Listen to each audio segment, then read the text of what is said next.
bonjour Banamboka, bonjour Banapoto, bonjour monde entier mobimba. Bonjour téléspectateurs, bonjour Banamboka, bonjour Banapoto, bonjour monde entier mobimba.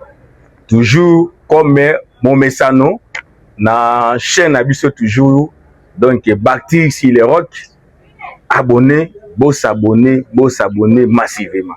Parce que awa, to le belaka actualité politique, to le belaka actualité sportive, to le belaka culture, to le belaka makambo nyos. Alors, si on a besoin d'émission, contactez biso toujours na ba numéro na biso to affiché na émission na biso, donc il y a combo ya exprimons nous benga biso, on a besoin de promotion, on a besoin de une émission makambo tout benga biso. Donc sans passer to pesa encore mbote na yemo, donc Bogabel yo fois encore, donc c'est le boss de notre chaîne. Bemboka donc lelo to na makambo ebele bo s'abonner parce que actualité est comme elengi. Actualité politique est comme elengi. Donc le samedi, donc le 13, tout ça donc to résumer parce que tellement il y a les informations au niveau. Donc parler d'abord si dossier est maîtrisable. Bobi maîtrisable, donc azali jeune politique ou ya bimisika ou na kombo ya maîtrisable, bobi les philosophes azala qui donc est enlevé, l'évacuer, ça fait une semaine yango yo, azala qui na niveau ya IPN pour ça la saisie na comme tout citoyen et na niveau ya IPN les maîtrisables l'évacuer et bakindeki na ye jusqu'à présent azala donc na ba endroit moko destination inconnue. Tout ça pour battre maîtrisable les philosophes na minute azali wapi. Alors ba source belé za kobima qui maîtrisable azali assassiné ba mususu o azali assassiné te mais to éviter gouvernement congolais ba service na biso. Tout ça comprendre bino te les philosophes akei wapi aza ko gêner bino na nini. C'est un citoyen congolais azana mundu kité azana le côté bo lever ti sikoyo place ya azali ni famille ni mwasi ni bandeko na ye bayebi place maîtrisable azalité na minute oyo. Donc c'est déplorable. Et deuxième chose encore, tu komona wa Jean-Marc Kabundi wa Kabundi zaki na kati ya Kaluka pour na sensibiliser ba base parce que le 15 donc décembre oyo azana marche moko ya munene pour na ko Kabundi marche wana a ko exprimer si il y a exigence, il y a dialogue. A kosenga toujours dialogue, isalema alors il faut organiser mo bangi ya marche. Et tout monaki aki na Kaluka, babetaki libanga pa ya bandeko ya Kaluka, il paraîtrait que mon mboka Samuel Tanda ya sala base mon niveau ya Kaluka que non po na na Kaluka mutu moko te akoyi ko tiama ko na Kaluka te. Et sa voiture a été caillassée, ba menasaki ye et puis biso to ko condamner ba acte wana. Espace politique de la rapport na batunyo surtout. On ne peut pas accepter qu'il y ait un individu qui a et il n'a pas encore s'arrêté à qui n'a peine les choses s'y pris le gouverneur Daniel Bumba a boy marche ya opposant Kabundi marche kolekate donc Jean-Marc Kabundi wa Kabundi marche na ezali annulé ba boy yango pas gouverneur Bumba donc marche ezate. Donc, tu vas comprendre pourquoi on annule marche à Kabundi pour Nanine. Tandis que tu as des informations sur que notre bateau IDPS, Union Sacrée, après avoir vu la cochité, et Union Sacrée a organisé mon bangé la marche, à mobiliser la population, dans notre chef de l'État. Mais le quoi, il marche à Kabundi, c'est le matin opposant, marche, ou on a pu le mapété. Donc, côté les Melayango, parce qu'on dit l'équité, c'est la droit, c'est l'équité. La liberté de manifestation, c'est le point de surtout Salema. Le coup la marche à Kaboul, les alités annulé en Bouma, marche il peut y a une série de la paix annulée. Il faut pas annuler en haut. Il faut aussi mettre que non opposant, vu la situation en Boka. Tu aussi dans notre dialogue, organiser marche na bino bobo yango. Mais o ya bino na échec na bino, na mauvaise gestion na bino. Vous avez donc une incapacité. Alors peuple bala ko senga kino bo convoquer dans la bolingité allez on papa nan professeur Mbata allez oh marche isalema et ko salema pété comme ba opposant c'est annulé bien salema pété. Troisième chose encore makambo ya Daniel Saf boyebi c'est l'un des députés, il y a opposition à Kala. Et membre, il y a Ensemble pour la République. Parti à Monamboka, Moïse Katumbi, Champoué. Et Daniel Saf. C'est confirmé, Saf na niveau ya Goma. Daniel Safou a confirmé biso à niveau ya Goma à rejoindre mouvement ya Kone Inanga. Safou a dit que non, ils allaient rébellion, mais ils allaient révolution. Ake na ye aussi Maminduki contre Baimboka ba Congolais pour qui ba bengana Tshisekedi. Azaki en opposition wa tubuna Daniel Safou, tubuna ba gamebele bele mais to comprendre te Safou a longwe a comme un rebelle. Et quand à niveau ya Goma wana tout ce qui donc assassinat, il y a vice-gouverneur il y a Goma. Mon Mboka Gloire. Osipaluku ba assassiné na Goma. Vice-gouverneur, il y a Goma, où il y a membre M23, assassinat qui est le juge a jeudi. Pourquoi assassiner? C'est là ben fait circuler na ba voice qui est Azako se plaindre comportement ya mouvement na bango parce que il pensait que mouvement M23 c'est un mouvement révolutionnaire, c'est un mouvement qui apporte solution, mais a constaté que les alliés occupation rwandaise, ba poste clé, ba pesika ka rwandais. Alors, vice-gouverneur Palou se plaindre si comportement mouvement et le jeudi soir, il était assassiné devant sa résidence. Mboa suis-moi. Ah, tout na musika. Azaki libérateur. Bon libérer ce Congo. Mais libérateur a commis sur assassiné. Tu évité. Alors, bistange ba Congolais, tu continues mindu quitter. Mais aux gens qui ont Goma kuna honte bango na bango c'est l'enfer biso makamane tali biso te dans l'assassiné biso te encourager jamais mutasi Maminduki pour qu'il y ait barré ba Congolais et bien que Félix Tshisekedi a une mauvaise gestion oui il gère le pays mal très bien mais le la Kabila qui n'a toujours dans Ndela Palari qui Kabila qui ndeki Tshisekedi même si ba arrogance naie même si quelqu'un s'est il doit partir, mais to boine, to si Maminduki, à côté de manière démocratique. Kabila qui n'a pas de Kabila veut tout. L'argent qu'on a Félix, expérience Maramutu. Mais Kabila, lorsqu'elle avait crié, Kabila Kindeki. Félix aussi, peu importe, à côté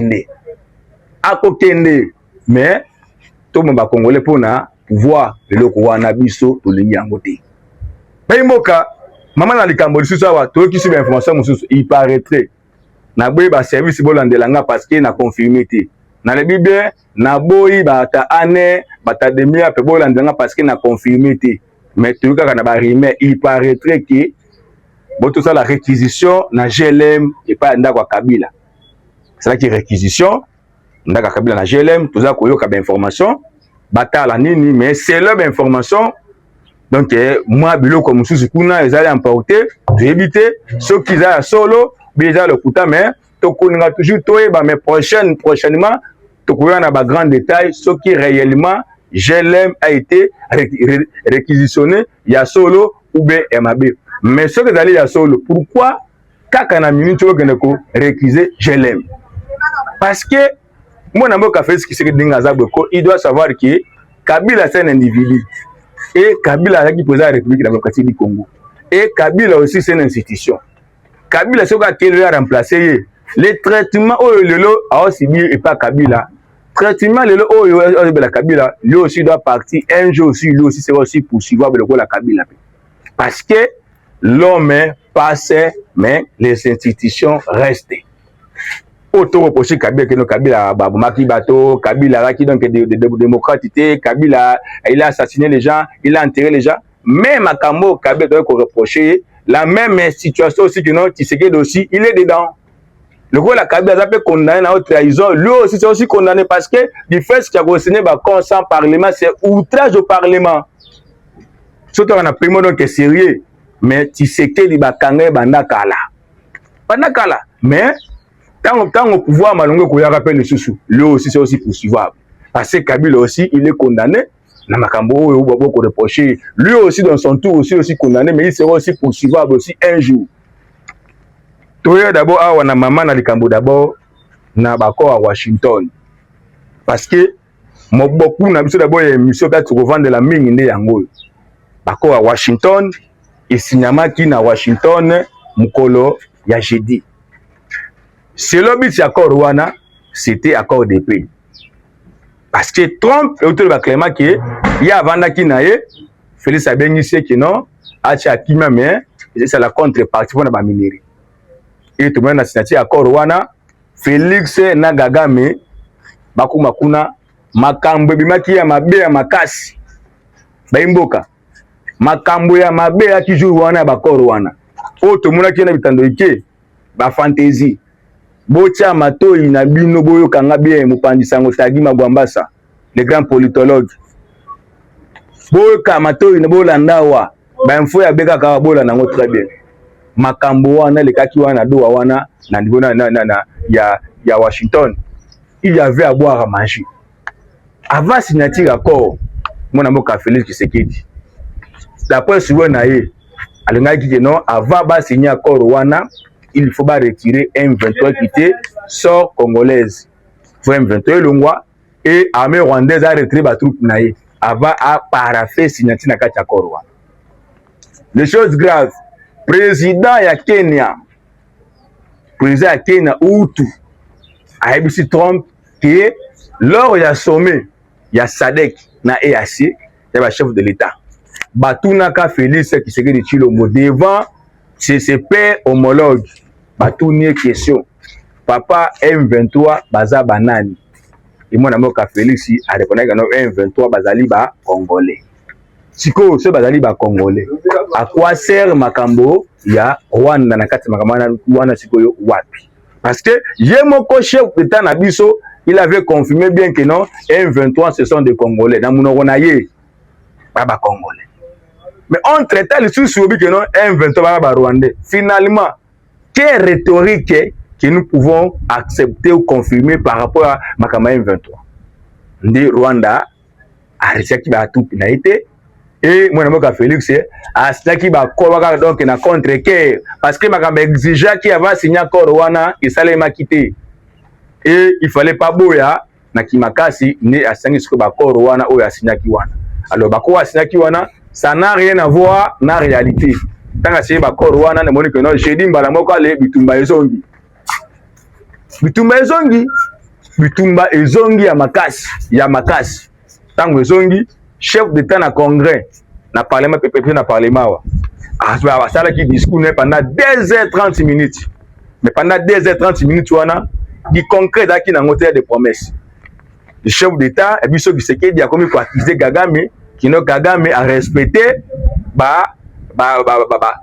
accord et c'est le fait pour ba kala qui na Washington Kagame na armée na ye na province moko Rwanda ba s'organiser ba bombarder province ya Congo na Burundi accusé deuxième chose c'est que non souveraineté na biso ça sera jamais hypothéqué et à côté ka ba miner na biso contrepartie ya sécurité té et ouvrir na minute yo ouvrir eza tombé depuis hier ouvrir tombé armée na biso bundité ouvrir tombé na minute et pour l'instant l'autre le mais samedi le que le 13 tous avoir comme information il paraîtrait que Baraka peut tomber. Il paraîtrait que Baraka au César mais peut tomber. De l'autre samedi le 13. Et na niveau pays à Kalemi, tu as dit que non, na niveau à prison à Kalemi, il y a encore des moutoum na niveau à Kalemi. Et il y a encore les alertes que non, Tokeba parce que dans 2 semaines vu avancement M23, ça va dire que nous va province nania au Katanga. Non sowana gouvernement Kinshasa donc bala comme on comme s'il y a rien du tout. Bon, à Kinshasa, on a qu'on se réjouit, mais chaque jour, il y a des territoires qui tombent, M23 pour s'avancer, donc il m'a aussi battu, mais il y a des discours, des marches, des condamnations, des nines. Mais moi, je n'ai pas fait ce qui dit, dans la campagne, que non, il y a des candidats étrangers qui sont venus bangoter. Oh, constitution na biso eza ba étranger. Ce qu'on a minute, ce qu'on souveraineté na biso, na sécurité na biso et comme ce qu'on reposer sur les étrangers wana. Mais à l'époque wana, on dit que non, ba candidat ba étranger, tous sont venus bangoter et puis constitution ba étranger. Ce qu'on accord à do ce que ça nini. Ce que ba communiquer tout bozo ça la wana pour que kimezonga siko, isa banane. Donc les étrangers au bande koboya bango maintenant ce qu'on vu à ba congolais sécurité ba congolais et puis notre souveraineté et comme si on se reposer dans maboko ba étranger. Donc que non États-Unis a condamné fermement que non Rwanda a retiré ba troupes à niveau na ya Goma. C'est États-Unis lobby al ba qui en clair devant les Nations Unies, il y avait l'ambassade des États-Unis ba qui en le kwana. France aussi savait que non, il faut Rwanda a retiré ba tunakati ya M23. Donc pour la gouvernement Kinshasa ba communiquer wana ndé et c'est la qui m'a mais to bunda boye fouin na fouin. Mais tant que ça pouvoir d'abord il faut d'abord sécuriser population. Et puis il faut peuple aller. Mais sécurité population on a isaté. Le peuple congolais n'est pas sécurisé. Le peuple congolais ba aller à Malamuti. Il y a l'insécurité, il y a la tuerie, vie sociale à Malamuti. Il y a rien ne marche. C'est quoi pourquoi on s'accroche à pouvoir?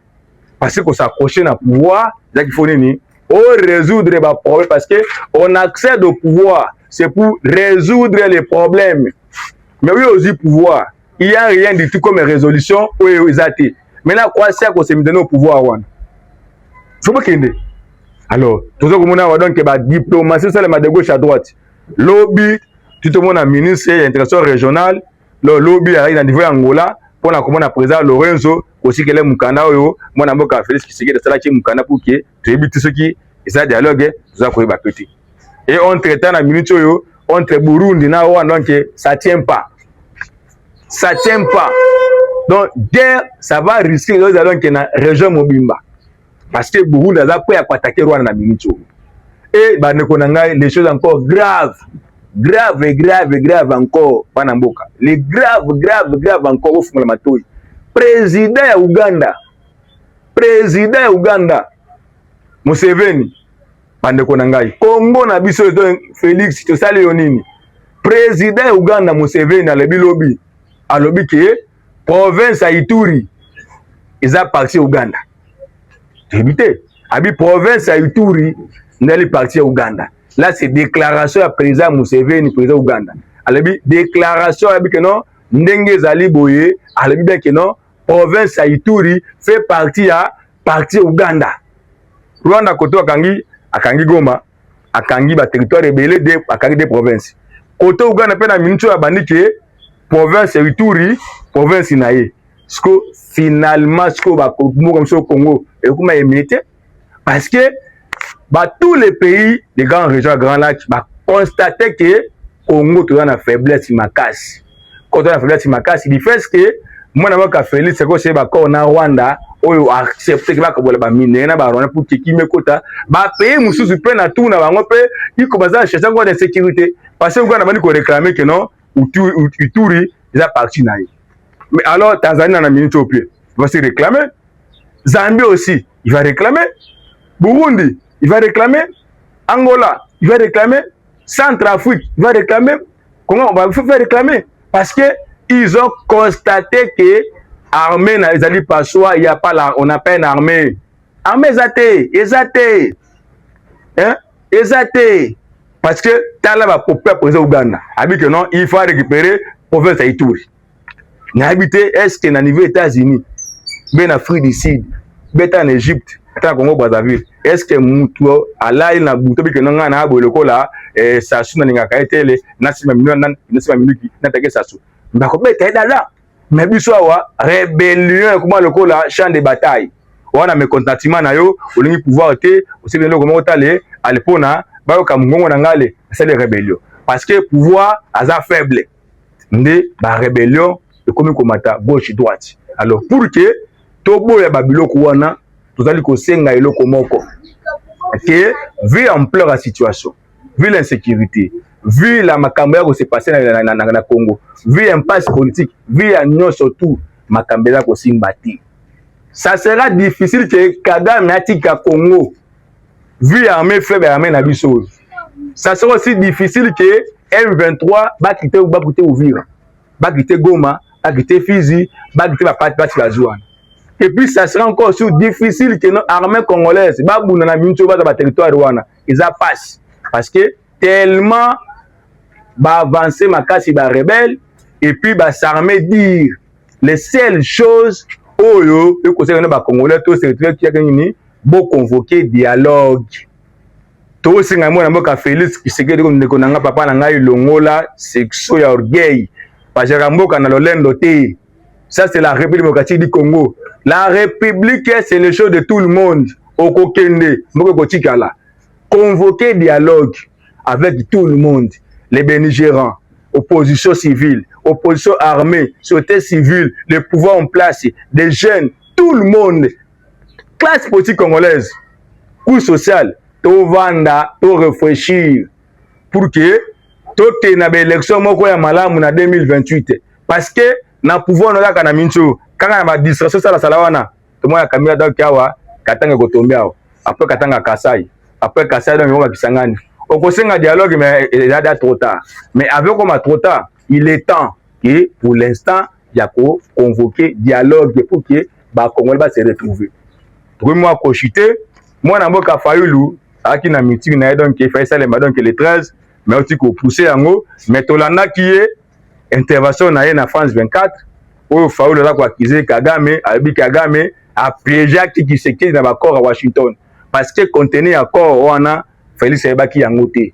Donald Trump a qui na bonne volonté, il y a concentré tous les deux partis pour qui me soit, mais malheureusement, na mutema Paul Kagame aza na posa akimate. C'est pour cela que tu me et Faoul aussi a signé que non, les seules voies ou les moyens kaka tokinani na dialogue pour qui permettre à biso tokinina na kimia parce que celui de tout na dialogue était et aussi mbaté donc de moment que non moi ka Faoulou alors qu'on sait pas que non tokinina dialogue. Alors pour na kochité et l'autre côté là qu'on senga toujours et pas ya gouverneur de la ville à Kinshasa Daniel Bumba. Bumba il doit démissionner. Le gouverneur de la ville de Kinshasa, je dis bien, il doit démissionner. Le gouverneur Daniel Bumba, il doit démissionner, ces messieurs. C'est un incompétent avéré. Bumba, ça est le côté. Jantini Ngobilambaka, à qui gouverneur de la Kinshasa, avec recette propre à la ville de Kinshasa, Ngobila, à son bilan qui est 100 000 Toukaba Ben Wana, c'est Ngobila qui a acheté ça. Ngobila, il a quand même réussi à Kotunga Bandjela. Na belenge sa bandela mike mais na fort propre ville. Ngobila il a réussi quand même au théâtre avec l'aide publique malgré que Ngobila il n'a pas pu faire beaucoup de choses mais quand même Ngobila il avait osé. Mais Daniel Bumba il a le soutien total. Il y a gouvernement central. Ba pese mon presque tout. Il y a Bandela Makambutu. Mais aussi on dit victoire. Salité incroyable. OK na pompage, OK na magasin Kitambo. Même Gombe comme Kolinda. Hein? Devant l'institution dans la ville à Kinshasa, Biwango Bienana, Daniel Bumba na hôtel de ville. Salité inondation. Hein? Ouais? N'arrive parlement la ville est mal gérée. Est mal gérée. Alors, comme la ville est mal gérée, mais Moutimo Bimba, président de la République, a constaté. Non, c'est pas constaté. Ça tient pas. Si ça tient pas, il n'y a pas à constater. Il faut que tu aies ma décision. Tu vois? Parce que Bumba doit partir. Comment Mouto Salo, comme il est protégé par la maman du président, famille présidentielle, bon, aussi mieux protégé, alors nous sommes mal gérés et aussi battés. On va initier des marches et des manifestations pour que Bumba fasse Kende. Parce que ville, c'est la miroir. Mais lorsque ville est salité, non, aussi matin, déjà Sinel aussi. C'est un incompétent. Déjà Sinel, partout courir zaté. Bon, on va facture, on va courir pardon. Courir zaté. Pour les athées, DGS, il doit partir. DGS Sinel aussi, il doit partir. Même Régis des eaux aussi, Maya pompe na Congo, à Kinshasa, ma pompe, tu me l'as dit souté. Maya pompe, tu me l'as dit souté. Car ma mère va bouteille parce que entretien, Maya pompe, il y a Régis des eaux. C'est Bouzoba. Auto quand même, na robinet, il va michopi.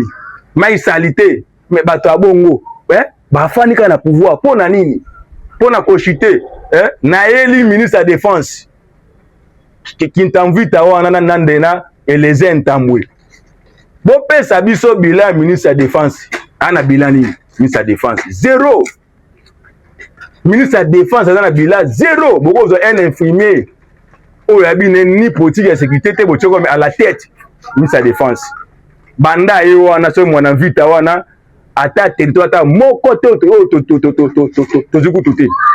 c'est un incompétent ministre de la défense et bien sûr qu'on peut selon un ancien journaliste oh ça la sens possible le ko la nga mais akomona journaliste et député journaliste et les intambé botie wana comme ministre il y a défense à ces combattants les bilans battu balé wana c'est un bilan mitigé faut ko bengana bango et puis chef d'état il se que donc dans contexte actuel à Congo comment que comme madame Judith même ministre c'est inacceptable Congo dans un contexte difficile on le qu'on met que non premier ministre avec quelqu'un qui a l'expérience nous avons l'expérience ou on a bagage ou on a baccalauréat ou on a métier politique alors que comme maman Judith tu premier ministre ou que non à ça la goutte le côté dans ministre à plan dans la mincho bilan zéro.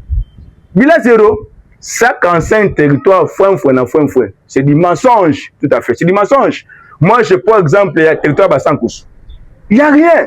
À Bassankoussou, on n'a construit rien. Je suis le ressortissant à Bassankoussou. J'ai parpé du doigt là-bas, Batonga et l'autre côté. Alors, les politiciens, chaque ancien territoire à Bassankoussou, ils n'ont rien construit, ni école, ni de l'autre côté.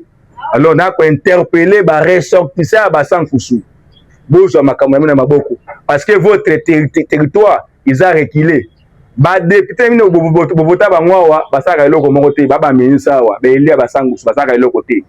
Cette fois-ci, vrai ressortissant du territoire, des fils du terroir, on va apporter espoir pour le territoire de Bassankoussou. Mais Kinshasa, comme les vaccins, comme les mercenaires, ils viennent là-bas, alors